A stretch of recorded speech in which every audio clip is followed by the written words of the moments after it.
Vice ganda, binigyan ng powers ng ABS-CBN para patakbuhin ang It's Showtime. Kaya pala ganun na lang ipaglaban ni ang kabogable star Vice ganda ang It's Showtime dahil siya na ang creative head ng programa.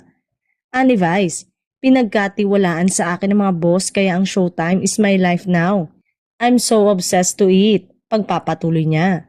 Kaya sabi ko nga, this is fighting for my life because this is my life.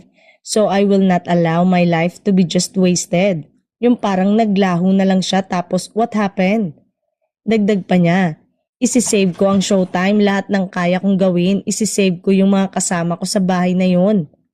Ayon sa Unkabogable Star, marami umanong naidulot ang It's Showtime sa buhay niya bagamat hindi raw niya napangalanan lahat ito. Matatanda ang May 2020 nang tuluyang mawala ng bisa ang 25 years legislative franchise ng ABS-CBN Corporation matapos magno ang 17 kongresista sa pagbibigay ng prangkisa. Pero sa kabila nito, umere pa rin sa telebisyon ng Showtime matapos nilang makahanap ng bagong tahanan sa baluarte ng GMA Network.